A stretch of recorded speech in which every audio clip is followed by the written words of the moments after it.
नमस्कार बंधुरा आमी रुमी एवं रुमी किचेन आरपीते आपनादेर सबाइके स्वागत। आशा करी आपनारा सबाई भालो आछेन एवं सुस्थ थाकबेन। तो बंधुरा आमी आजके आपनादेर साथे शेयार करते चलेछि एकटा सुंदर रेसिपि। रेसिपिटा हच्छे पुष्टिकर एवं विभिन्न रकम पुष्टिकर एवं कृमि मरे एवं बाच्चादेर बुद्धि बाड़े एवं निजेरा बानिये बाड़ीते खेते पारेन। चप बेगुनी विभिन्न रकम खान এইটা একবার এই রেসিপিটা একবার বানিয়ে খাবেন, খুবই ভালো লাগবে। তো আমি কিছু হিঞ্চি এনে নিয়েছিলাম। এবারে আমি একটা ভালো করে একটা ব্যাটার বানিয়ে নিব। হিঞ্চেগুলো আমার এক্ষুনি তুলে নিয়ে এসেছি, আমি এক্ষুনি পুরো টাটকাই আছে। সকালে সকালে রেসিপিটা খেতে খুবই ভালো লাগে। আমি 150 গ্রাম ব্যাটার বানানোর জন্য 150 গ্রাম বেসন নিয়ে নিয়েছি, আর নিয়েছি লবণ এবং হলুদ, নিয়েছি লঙ্কা গুঁড়া এবং লবণ, বেকিং সোডা 1 চিমটের মতন, আমি বেশি দিইনি বেকিং সোডা, এবং আর নিয়েছি 1 চামচ লবণ, স্বাদ মতো লবণ, আর হলুদ 1 চামচ নিয়েছি। হ্যাঁ বলো। আর নিয়েছি জিরা 1 চামচ এবং ধনিয়াকে ভেজে একটা মশলা তৈরি করে নিয়েছি, 1/2 চামচ দিয়েছি, সেটা ধনিয়া গুঁড়া মশলা দিয়েছি। তো আমি একটা ব্যাটার তৈরি করে নিব। ব্যাটার তৈরি করার জন্য আমি একটু অল্প জল দিয়ে আমি বেসনটা ঢেলে দিলাম এবং নুন হলুদ দিয়ে দিলাম।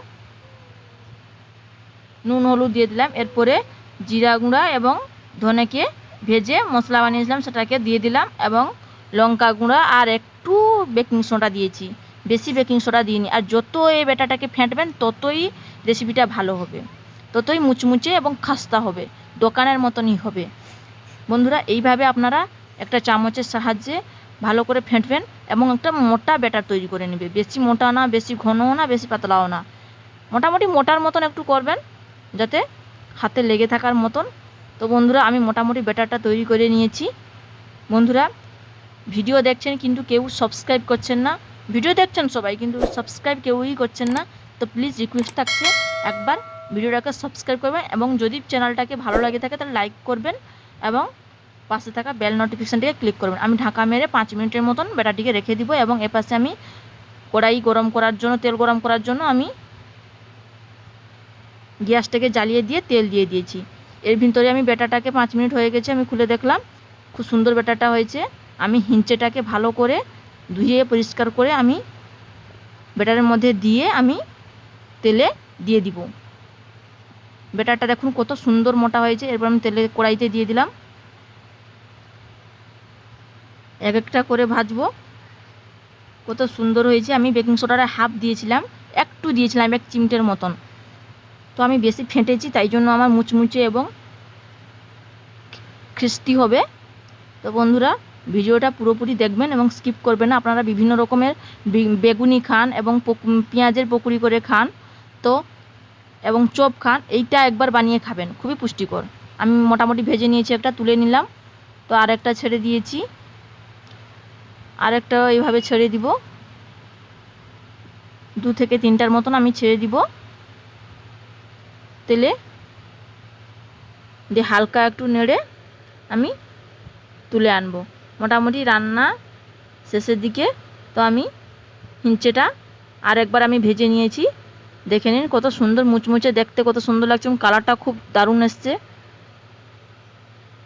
আমি ঘরোয়া পদ্ধতিতে করেছি, এইভাবে আপনারা বাড়িতে না করবেন খুবই ভালো লাগবে খেতে এবং খুবই টেস্টি লাগবে, খুবই উপকারী, বাচ্চাদের জন্য খুবই উপকারী, কৃমি মরে এবং খুবই পুষ্টিকর, বুদ্ধি বাড়ায়।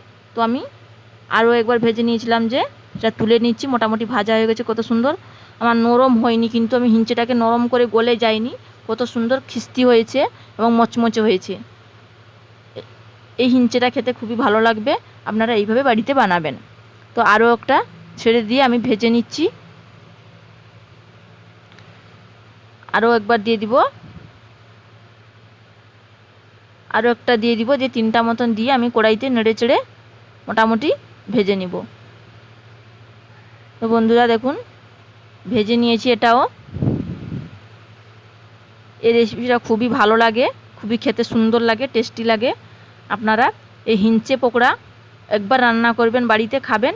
হিঞ্চে পকোড়া খেতে খুবই ভালো লাগে আমাকে, তো আপনারা একবার বাড়িতে বানাবেন, ট্রাই করবেন। আমি মোটামুটি সবগুলা ভেজে নিয়েছি, দেখুন কত সুন্দর হয়েছে, কত মুচমুচে দেখা যাচ্ছে, ও কত সুন্দর মুচমুচে, দেখুন গলে যায়নি। আর আমি বেকিং সোডাটা বেশি দিইনি, বেকিং সোডা বেশি দিলে গলে যাবে। তো বেকিং সোডাটা মোটামুটি এক চিমটের মতন দিবে, দিলে খেস্তি হবে, ভালো হবে, মচমচে হবে। আমি একবার ভেঙে দেখিয়ে দিচ্ছি আপনাদের কত সুন্দর হয়েছে দেখুন। সেটাকে একবার দেখুন কত সুন্দর ভেঙে দিতে কত সুন্দর হয়ে যাচ্ছে দেখুন। মোটামুটি মচমচে হয়েছে, ভালো হয়েছে। আর রেসিপিটা যদি ভালো লাগে তাহলে লাইক করবেন, সাবস্ক্রাইব করবেন, পাশে থাকা বেল নোটিফিকেশনটা ক্লিক করবেন। ধন্যবাদ বন্ধুরা, ভালো